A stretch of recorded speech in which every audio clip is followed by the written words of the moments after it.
Emotivo foi tamén o acto celebrado este mediodía en Rianxo, no que se rendeu homenaxe ao seu veciño Alberto Chávez Gómez, natural da parroquia de Leiro, e a súa parella, a cesureña María González Vicente, vítimas os dous nos atentados islamistas de Sri Lanka.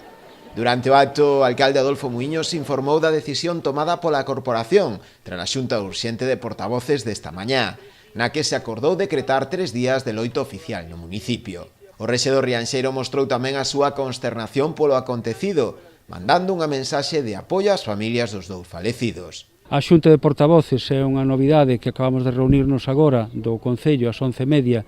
Decretamos 3 días de loito oficial e a colocación que se pode comprobar das bandeiras a media asta.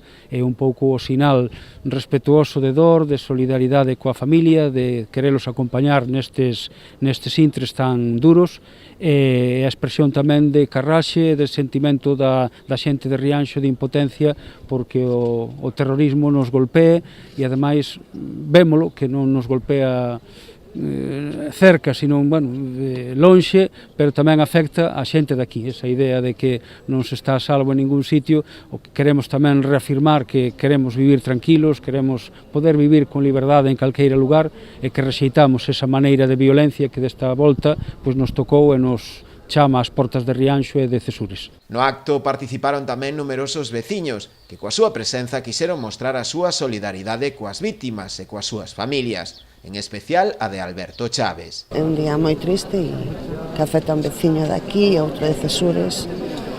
É unha desgracia. Non, conozco a nai, pero a rapaz non o conocía. Moi triste, ademais, a mí personalmente estou bastante consternado porque estuve 5 anos traballando co seu pai en Angola. Entón, cando vin xa a noticia, cando vin o apellido Chávez, porque Rianxo non o hai, xa me imaginei que era un fillo dele. É unha tristeza moi grande, unha pena moi grande. Coñecía o rapaz? Era veciño meu, e a familia tamén. Era unha moi boa familia.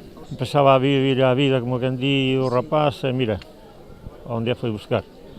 Só así, a vida é así, non hai que fazer. É unha pena. Vai un para traballar para fora e é o que hai. A concentración na que se gardou tamén un minuto de silencio rematou cun sonoro aplauso en sinal de sentida lembranza dos dous mozos falecidos.